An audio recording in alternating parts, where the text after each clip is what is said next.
നമസ്കാരം.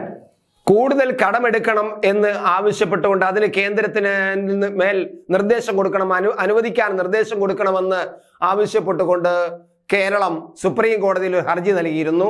ആ ഹർജി ഇന്ന് രാവിലെ സുപ്രീം കോടതി ചേർന്നപ്പോൾ തന്നെ ഹർജി പരിഗണനയ്ക്കെടുത്തു. ഹർജി പരിഗണനയ്ക്കെടുത്തതിന് ശേഷം സുപ്രീം കോടതി ചോദിച്ചത്, നിങ്ങൾക്ക് തമ്മിൽ പരസ്പരം ചർച്ച ചെയ്ത് ഈ കാര്യങ്ങൾ തീരുമാനിച്ചുകൂടെ എന്നാണ്.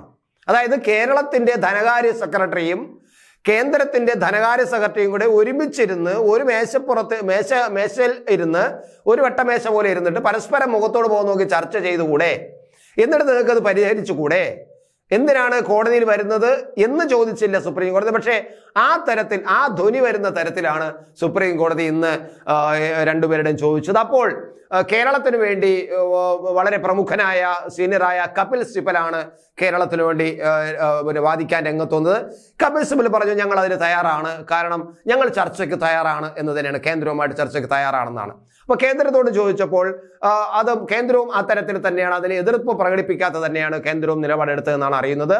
എന്തായാലും സുപ്രീം കോടതിയിൽ വലിയ പ്രതീക്ഷയോടെ വലിയൊരു ഹർജിയാണ് സംസ്ഥാന സർക്കാർ കൊടുത്ത്, ഞങ്ങൾക്ക് കടം വാങ്ങിക്കണമെന്ന് പറഞ്ഞുകൊണ്ട് 26,226 കോടി രൂപ അടിയന്തരമായി കടമെടുക്കാൻ ഞങ്ങളെ അനുവദിക്കണം. അതിന് കേന്ദ്രം അനുവദിക്കുന്നില്ല. അതിന് കേന്ദ്രത്തിന് നിർദ്ദേശം കൊടുക്കണം. അവർ കടമെടുത്തോട്ടെ, നിങ്ങൾ ഇതിന് തടയുന്നു എന്ന് പറഞ്ഞിട്ട് കേന്ദ്രത്തിന് അനുവദിക്കാതിരിക്കുന്നതിനെ തടയണം. കേന്ദ്രത്തോട് നിർദ്ദേശം കൊടുക്കണം അനുവദിക്കാൻ. അതുകൊണ്ട് ഞങ്ങൾക്ക് ഉടനെ തന്നെ 26,226 കോടി രൂപ കടമെടുക്കണം എന്നാണ് സുപ്രീം കോടതിയിൽ സംസ്ഥാന സർക്കാർ ആവശ്യപ്പെട്ടത്. അവിടെയാണ് നമ്മുടെ ഹൈക്കോടതി പറഞ്ഞത്, നിങ്ങൾക്ക് പരസ്പരം ചർച്ച ചെയ്തൂടെ എന്ന് ചോദിച്ചത്. ധനകാര്യ വകുപ്പ് സെക്രട്ടറിമാർ തമ്മിൽ ചർച്ച തീരുന്നത് തന്നെ ഉള്ളൂ, നിങ്ങൾക്ക് ചർച്ച ചെയ്തൂടെ എന്ന് ചോദിച്ചത്. കേരളം സമ്മതിക്കുകയും ചെയ്തിട്ടുണ്ട്. ഉച്ചയ്ക്ക് ശേഷം കോടതി കൂടും. ഉച്ചയ്ക്ക് ശേഷം കോടതി കൂടും, 2 മണിക്ക് ശേഷം കോടതി കൂടുമ്പോൾ ഇക്കാര്യം കേന്ദ്രത്തിന്റെ അഭിപ്രായം, കൃത്യമായ അഭിപ്രായം കൂടി ലഭിക്കണം എന്നാണ് കോടതി പറയുന്നത്. അതും കൂടെ വച്ചിട്ടിട്ട് ഇന്ന് തന്നെ അതിന്റെ ഒരു തീരുമാനമെടുക്കാൻ സാധ്യത ഉണ്ടെന്നാണ് കോടതി. കേരളം ആവശ്യപ്പെട്ടിരിക്കുന്നത് അങ്ങനെയാണ്. വളരെ അടിയന്തരമായതുകൊണ്ടും ഞങ്ങൾക്ക് പ്രോവിഡന്റ് ഫണ്ട് പോലുള്ള ഫണ്ടൊന്നും കൊടുക്കാൻ ഞങ്ങൾക്ക് കഴിയുന്നില്ല, പെൻഷൻ, സാമൂഹ്യ പെൻഷൻ കൊടുക്കാൻ കഴിയുന്നില്ല. അതുകൊണ്ട് ഇതിനെ ഈ കേസ് ഹർജി വലിച്ചു നീട്ടിക്കൊണ്ട് പോകരുത്, ഉടനെ തന്നെ തീരുമാനമെടുക്കണമെന്നാണ്. അതുകൊണ്ടാണ് സുപ്രീം കോടതി ഉച്ചയ്ക്ക് ശേഷം കേന്ദ്രത്തിന്റെ അഭിപ്രായം കൂടെ അറിഞ്ഞതിന് ശേഷം തീരുമാനമെടുക്കാം എന്ന് പറഞ്ഞിരിക്കുന്നത്.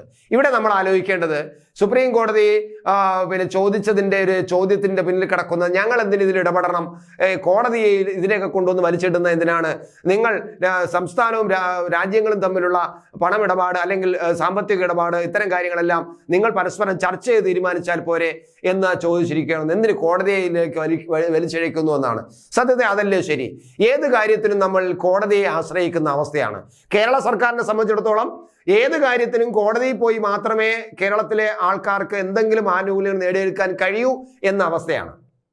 ഏത് കാര്യമായിരുന്നാലും ഇപ്പോൾ സ്വകാര്യ ആശുപത്രികൾ അവർ മുടക്കിയ പൈസയ്ക്ക് തന്നില്ല എന്ന് പറഞ്ഞ് കോടതിയിൽ പോകുന്നു. പെൻഷൻ നൽകണമെന്ന് പറഞ്ഞ് മറിയക്കുട്ടി കോടതിയിൽ പോയി. അതുപോലെ സർക്കാർ ജീവനക്കാർ കോടതി പോയിരിക്കുന്നു, ഞങ്ങൾക്ക് ക്ഷാമബത്തെയും മറ്റുമൊക്കെ തരുന്നില്ല എന്ന് പറഞ്ഞ് കോടതി പോയിരിക്കുന്നു. ഇപ്പോൾ IAS ഉദ്യോഗസ്ഥന്മാരും കോടതി പോയിരിക്കുന്നു. കോൺട്രാക്ടർമാർ, കേരളത്തിലെ കോൺട്രാക്ടർമാർ കോടതി പോയിരിക്കുന്നു. അങ്ങനെ നമ്മൾ നോക്കിക്കഴിഞ്ഞാൽ സർവ്വ മേഖലയിലും പെടുന്നവർ കോടതിയിൽ പോയിട്ടാണ് സർക്കാർ ചെയ്യേണ്ട കാര്യങ്ങൾ സർക്കാരിനെ കൊണ്ട് ചെയ്യിപ്പിക്കുന്നത്. അതുകൊണ്ട് തന്നെ സംസ്ഥാന സർക്കാരും വിചാരിച്ചു വെച്ചിരിക്കുന്നത്, ഞങ്ങളും കോടതി പോയാൽ മാത്രമേ ഞങ്ങൾക്കും ഗുണം കിട്ടൂ എന്നാണ് ധരിച്ചു വച്ചിരിക്കുന്നത്.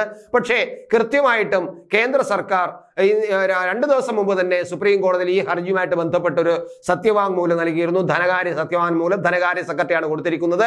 അതിന് കൃത്യമായി പറയുന്നുണ്ട്, ഒരു കാരണവശാലും ഇവർക്ക് കൂടുതൽ അനുവദിക്കാൻ കഴിയില്ല. കേരളം വളരെയധികം സാമ്പത്തിക ഗുരുതരാവസ്ഥയിലേക്ക് പോകും. കാരണം സംസ്ഥാന വരുമാനത്തിന്റെ, അതായത് GDP-യുടെ 3% മാത്രമേ കടമെടുക്കാവൂ എന്നാണ് ചട്ടം. പക്ഷേ സംസ്ഥാന സർക്കാർ 2021-22 4%, 22-23 3%, 3.5% എടുത്തിരിക്കുന്നു. ഇനി അതിൽ കൂടുതൽ എടുക്കാനാണ്, അതുകൊണ്ട് അനുവദിക്കാൻ പാടില്ല എന്നാണ് കേന്ദ്രവും ആവശ്യപ്പെട്ടിരിക്കുന്നത്. ആ സത്യവാങ്മൂലത്തിൽ പറഞ്ഞിരിക്കുന്നത്.